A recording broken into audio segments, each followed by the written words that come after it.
নবীর এক গরিব সাহাবী, ঘরের মধ্যে খানা নাই, মসজিদে নববীর একটু দূরে তার ঘর। আজান মসজিদে নববীতে বেলাল আজান দেয়, নামাজ শুরু হয়ে যাবে, সাহাবায়ে কেরাম আজানের আগেই হাজির। ওই দুর্বল গরিব সাহাবী সবার আগে যায় না, ইকামত যখন শুরু হয় তখন জামাতে গিয়া হাজির হয়ে যায়। নবীজির সালাম ফিরানো মাত্র অন্যান্য সাহাবীরা বসে থাকেন, নবীর বয়ান শুনবেন। দুর্বল গরিব সাহাবী সালাম ফিরানো মাত্র দৌড়ায় ঘরের মধ্যে চলে যায়। সবার নজরে পড়ার মাত্র নবীর কাছে অভিযোগ দেওয়া হলো, অমুক সাহাবী সালাম ফিরানো মাত্র দৌড়ায় ঘরে যায়, ইকামতের আগে আসে, আমরা তো পরে যাই, আগে আসি। নবী একবার একটা কথা শুনলে তদন্ত করতেন না, একবার এক কথা তিনবার শুনতেন। আজকের অভিযোগটা আবার আর একদিন সাহাবায়ে কেরাম দিলেন, আবার আর একদিন, তিনবার দেওয়ার পরে রাহমাতুল লিল আলামিন বললেন, সাহাবীর কোনো বিপদ মনে হয় হতে পারে, চলো তার ঘরে আমরা খবর নিই। মায়ার নবী রাহমাতুল লিল আলামিন সাহাবীর ঘরের দরওয়াজায় হাজির।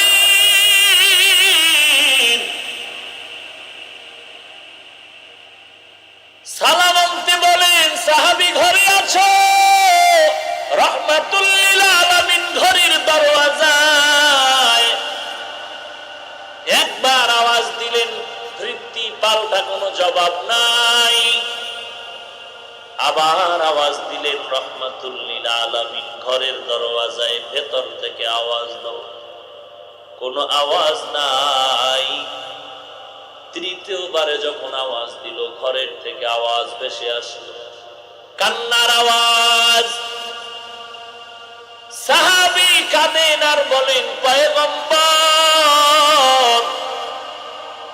আমি এত গরীব, আপনার কাছে আসার মতো ভালো কাপড় আমার গায়ের মধ্যে নাই রে পয়গম্বর। কোন রকম একটু কাপড় আবৃত করে আসলেন আর বললেন, নবী কি ব্যাপার? সাহাবী, কোনো অসুবিধা আছে নাকি? নামাজে সবার শেষে যাও, সবার আগে আসো কেন? সাহাবী কান্না করে বলেন, পয়গম্বর, ঘরের মধ্যে আমার এই ভাঙা ঘরের মধ্যে আমরা দুইজন স্বামী আর স্ত্রী ছাড়া কেউ নাই, আমরা দুজন আর মিলে একটা কাপড়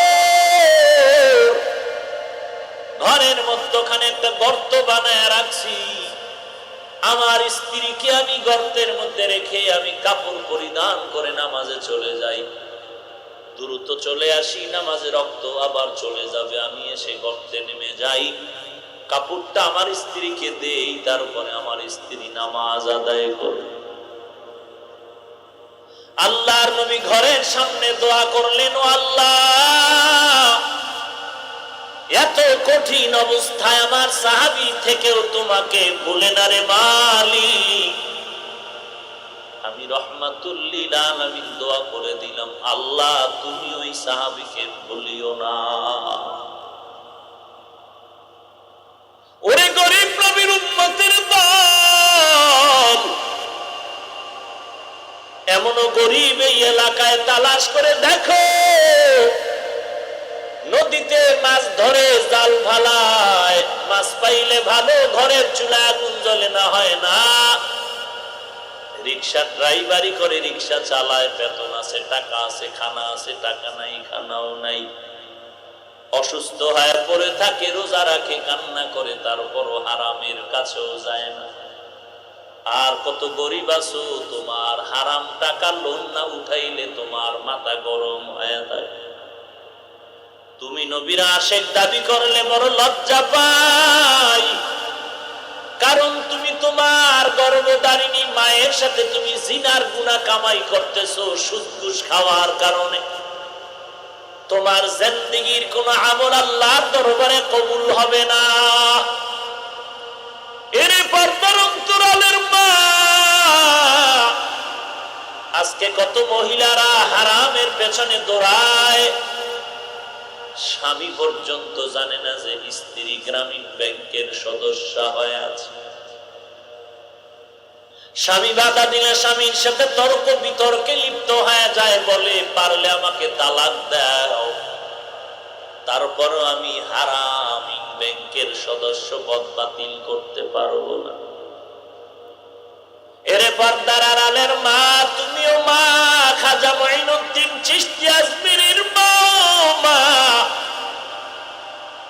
কে সে খাজা মঈনুদ্দিন চিশতি আজমিরী, যিনি মদিনা থেকে আসলেন ভারতবর্ষে, কালেমার দাওয়াত দিলেন, 90 থেকে 99 লক্ষ বিধর্মী কালেমা পড়ল।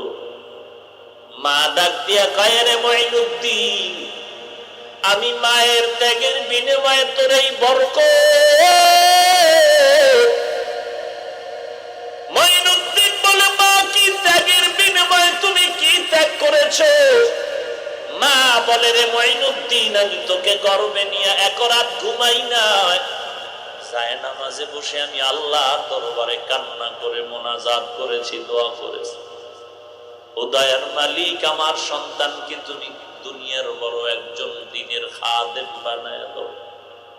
দুনিয়াতে আওয়ার পরে, এরে মঈনুদ্দিন, তুমি দুনিয়াতে ভূমিষ্ঠ হওয়ার পর আমি মা যতদিন তোমাকে আমি দুধ পান করাইছি, আমার বুকের দুধ, এক ফোঁটা দুধও আমি তোমার মুখে বিনা ওযুতে দেই নাই। এমন মায়ের সন্তান ছিলেন খাজা মঈনুদ্দিন। আর সেই মঈনের ভক্ত বাটপার, নামাজ নাই, রোজা নেই। কত বড় ধোঁকাবাজ বাটপার! লজ্জা থাকা উচিত। বেহায়া বেলাজাকে কে বুঝাবে? এরে পর্দার আড়ালের মা, ভালো ফল খেতে চাও তো ভালো গাছ লাগাও। ভালো ভালো সন্তান যদি পেতে চাও, ভালো মা হয়ে যাও। যত ভালো সন্তান দেখো, প্রত্যেকের খবর নিয়ে দেখো, প্রত্যেক সন্তান ভালো হওয়ার পেছনে মায়ের অবদান। এ বৃদ্ধ বাবাজি, এজন্যই তুমি যদি খারাপ স্ত্রীও ঘরে এনে থাকো, আল্লাহর দরবারে কান্না করে দোয়া করো, ও আল্লাহ, তুমি আমার স্ত্রীকে দিনদার বানায় দাও। কমপক্ষে যেন 5 ওয়াক্ত নামাজ সময় মতো ঘরে আদায় করে নেয়।